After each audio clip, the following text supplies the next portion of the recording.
ఓం విఘ్నేశ్వరాయ నమ. శ్రీమద్ రామాయణము సుందరాకాండ 30వ అధ్యాయము. లంబగిరి పర్వతం మీద దిగిన హనుమంతుడు సముద్రం వంక చూసి, రాముడి అనుగ్రహం ఉండాలే కాని ఇలాంటి యోజనాలు ఎన్నైనా దాటి వస్తాను అన్నాడు. ధృతి, దృష్టి, మతి, దాక్షం ఈ నాలుగింటిని ఎవరు తమ పనులలో కలుపుకుంటారో వారికి జీవితంలో ఓటమి అనేది లేదు అని వాల్మీకి మహర్షి చెప్పారు. ధృతి అంటే పట్టుదల, దృష్టి అంటే మంచి బుద్ధితో ఆలోచించగలిగిన సమర్థత, మతి అంటే బుద్ధితో నిర్ణయించవలసింది, దాక్షం అంటే శక్తి సామర్థ్యాలు. ఆ పర్వతం మీద దిగిన హనుమంతుడు విశ్వకర్మ నిర్మితమైన లంకాపట్టణం యొక్క సౌందర్యాన్ని చూసి ఆశ్చర్యపోయాడు. ఈ లంకాపట్టణాన్ని సొంతం చేసుకోవటం ఆ దేవతల వల్ల కూడా కాదు. అలా అనుకుని ఈ రూపంలో సీతమ్మని వెతకడం కష్టం కాబట్టి పిల్లంత రూపంలో సీతమ్మను వెతుకుతాను అనుకున్నాడు. చీకటిబడిన తర్వాత ఆయన పిల్లంత స్వరూపాన్ని పొంది లంక యొక్క రాజద్వారం దగ్గరికి వెళ్ళాడు.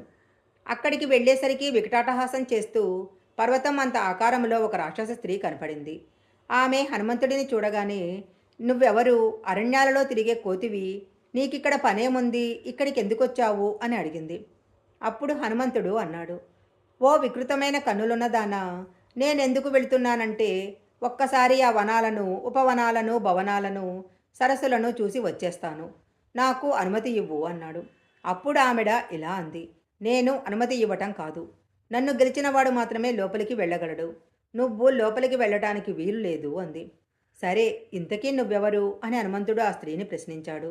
అప్పుడు ఆమె, నేను లోపలున్న మహాత్ముడైన రావణుడి పనుపున ఈ లంకా పట్టణాన్ని కాపలా కాస్తుంటాను అని చెప్పి చటుక్కున హనుమంతుడిని తన చేతితో ఒక దెబ్బ కొట్టింది. ఆ దెబ్బకి హనుమంతుడికి ఎక్కడ లేని కోపం వచ్చింది. కుడి చేతితో కొడితే ఈమె చనిపోతుందని తన ఎడమ చేతితో ఆమెను ఒక్క గుద్దు గుద్దాడు. ఆ దెబ్బకి ఆమె కళ్ళు తేలేసి కింద పడిపోయింది. అప్పుడు ఆమె ఇలా అంది, నన్ను లంక అంటారు. నువ్వు నన్ను గెలిచావు. నేను ఈ రావణాసురుడి బాధ భరించలేకపోతున్నాను. కొన్ని వేల సంవత్సరాల నుంచి నన్ను విసిగిస్తున్నాడు. ఒక వానరుడు వచ్చి నిన్ను గెలిచినప్పుడు ఈ రావణుడి గొడవ వదిలిపోతుంది అని బ్రహ్మగారు నాకు వరమిచ్చారు. ఇప్పుడు నాకు అర్థమైంది. ఈ లంకలోని రాక్షసుల పని రావణుడి పని అయిపోయింది. ఇక నువ్వు లోపలికి వెళ్ళి సీతమ్మను కనిపెట్టు అని రాజద్వారం తెరిచింది. అప్పుడు హనుమంతుడు అక్కడున్న గోడ మీద నుంచి ఎగిరి లోపలికి ఎడమకాలు పెట్టి దూకాడు. లోపలికి వెళ్ళి లంకాపట్టణాన్ని చూడగా ఇది గంధర్వ నగరమా అన్నట్లుగా ఉంది. అక్కడున్న మేడలు, స్తంభాలు బంగారంతో చేయబడి ఉన్నాయి. అన్నిటికీ నవరత్నాలు తాపడం చేయబడి ఉన్నాయి. స్ఫటికములతో మెట్లు కట్టబడి ఉన్నాయి. ఎక్కడ చూసినా దిగుడుబావులు, సరోవరాలతో ఆ ప్రాంతం శోభిల్లుతుంది. ఆ ప్రాంతం చెట్లతో, పక్షులతో, పళ్లతో, నెమళ్ల అరుపులతో, ఏనుగులతో, బంగారు రథాలతో అత్యంత రమణీయంగా ఉంది. ఆ రాత్రిపూట ఆకాశంలో ఉన్న చంద్రుడు వెన్నెల కురిపిస్తూ లోకం యొక్క పాపం పోగొట్టేవాడిలా ఉన్నాడు. ఆ చంద్రుడి ప్రకాశంతో హనుమంతుడు లంకాపట్టణంలోని వీధులలో సీతమ్మ కోసం వెతుకుతున్నాడు. ఆ లంకాపట్టణంలో ఉన్నవాళ్లు దీక్షితులు. కొంతమంది తల మీద వెంట్రుకలను తీయించుకున్నారు. కొంతమంది ఎద్దు చర్మాలు కట్టుకుని ఉన్నారు. కొంతమంది దర్భలను చేతితో పట్టుకుని ఉన్నారు. కొంతమంది అగ్నిగుండాలను చేతితో పట్టుకుని ఉన్నారు.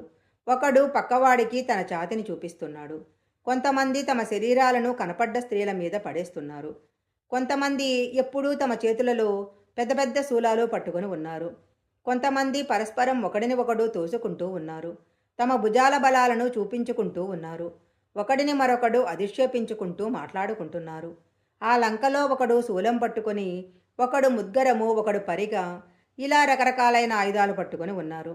అక్కడున్న రాక్షసుల పేర్లు ప్రహస్త, కుంభకర్ణ, మహోదర, విరూపాక్ష, సూర్యకేతు, వజ్రకాయ, సుకానస, వక్ర, శట, విక్రట. ఇలా వాళ్ళందరి రాక్షసుల ఇళ్లలోకి వెళ్ళి హనుమంతుడు సీతమ్మ కోసం వెతికాడు. ఆ సమయంలో రాక్షస స్త్రీలు తమ భర్తలతో కలిసి ఆనందం పొందుతున్నారు. ఆ స్త్రీలందరినీ చూసిన హనుమంతుడు ఇలా అనుకున్నాడు, మా అమ్మ సీతమ్మ ఇలా ఉండదు.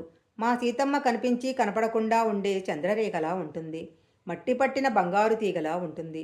బాణపు దెబ్బ యొక్క బాధలా ఉంటుంది.